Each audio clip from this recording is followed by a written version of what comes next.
Hello from still sunny Thessaloniki. The sun is out there still.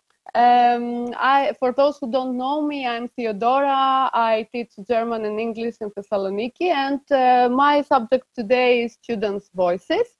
And that's why I'm not alone today. I have some of my students with me, and this is my surprise. So I am beginning with a dialogue written by Alan Malley. This is from a book by British Council, and I believe that we have somebody who has participated in that book, Maria, I believe. And this dialogue is about teachers and the role of the teacher. So what is different about our profession is that we don't have to do with products and money that much, but we have to do with people. And these people have habits, they have likes, they have dislikes, they have feelings. And most of all, our profession has to do with communication. And mostly this is the reason why I teach. I teach because I communicate with people, I facilitate thinking, I like to think that I engage mind and that I try to make my students develop their critical thinking, and I try to open a window to the world for them. As I said before, I wanted to have my teachers, my students talk about teachers and not do the talk on my own, because these are the fresh minds. And these are some of my students. I have 3 with them who are not officially my students anymore, but I still consider them part of my extended family. And they are going to talk about their experiences with teachers. First of all, I have Eleni with me, who is in her 3rd year of senior high school. She's going to be taking her university entrance exam, talking about the ideal teacher. So I'm coming in a bit. Hello everyone, my name is Eleni. So, throughout my years as a student, I have come across many types of teachers, but only a few have fulfilled my expectations. Some were very meticulous, while others did perfunctory work. There was also a special category that possessed magic powers, like a spell that made everyone sleepy, or a special potion that made the subject indescribably strenuous. So all these thoughts made me wonder, what makes an adequate teacher?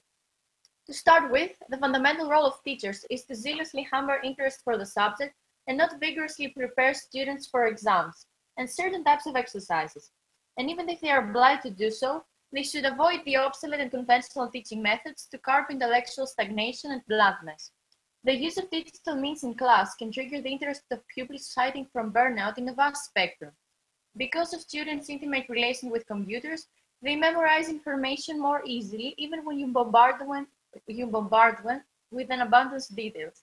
As for the student-teacher relation, the teacher's behavior in class, things here become a bit more complicated. Teachers should be adept, noble, and in general role models for the class.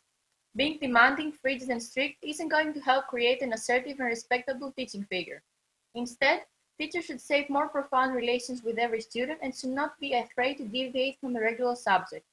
It is also intrinsic to be armed with grueling endurance and patience, because judging the weaknesses of pupils isn't a characteristic of a seasoned and considerate teacher. Overall, I believe that the teacher's goal shouldn't only be transmitting knowledge, but motivating students to search for it on their own. I realize it sounds a bit cliché, but only in this way will teaching be a gratifying process for both teachers and students. My advice for all the teachers out there is, be witty and creative, don't be afraid of exposure, and your class will undoubtedly love you. Thank you. Thank you, Eleni. Well, as you see, the student is better than the teacher. And continuing with Stereo, who is a 3rd-year law student here at the University of Thessaloniki. Hello, everyone. As a student of law, I'd say I've grown out of my school self. I am much more confident, and I have found something that I'm passionate about. That wouldn't have been possible, though, if it weren't for some teachers. They helped me overcome personal struggles as they showed me a career path that I never had thought of until that point. When a teacher helps you do things that you have never tried up, it gives you confidence because you feel a sense of accomplishment and pride. And when you feel confident, it's easier for you to develop social skills, and that's what happened with me. I had more courage to voice my opinion and stand up for somebody. And as I found out now, that is extremely helpful. You also start to see things from a more critical standpoint. As a good teacher's job is to always provide you with great counterpoints for everything you hear. Finally, I believe that the greatest thing a teacher can be is a role model that can inspire you.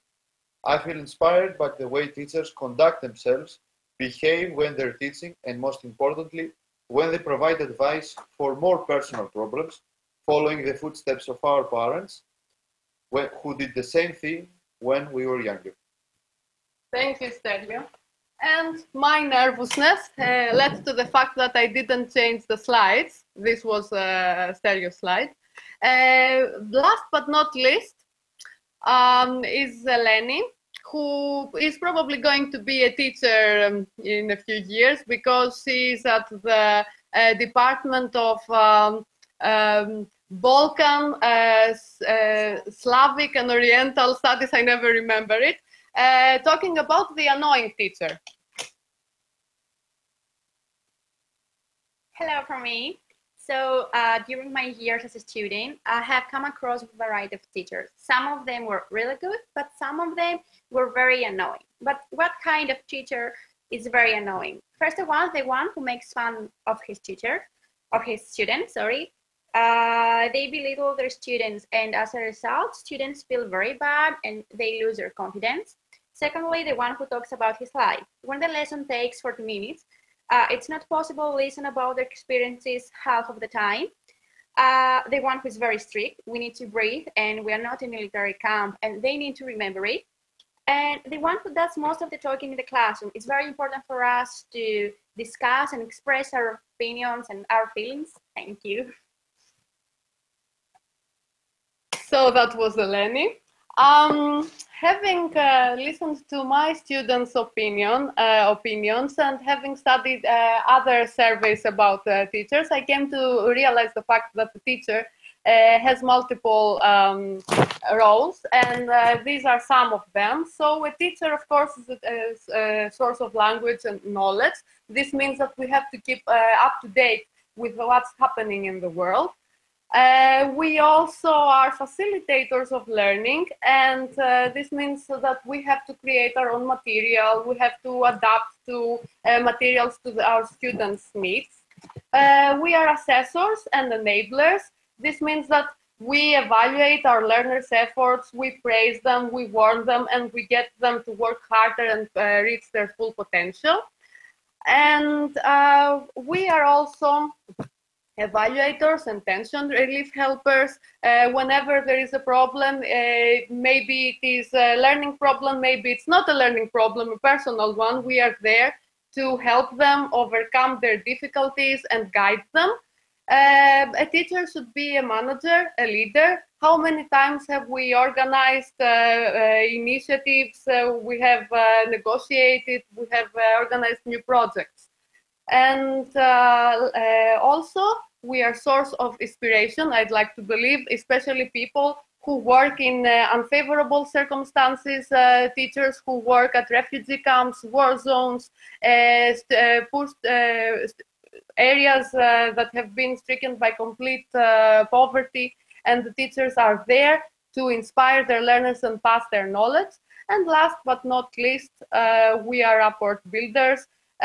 We are able to handle different situations, understand, empathize, and take action. I have put up here some links with some articles we have written, me and Eleni, and also the link to the book from the British Council I showed earlier. And I guess that was it.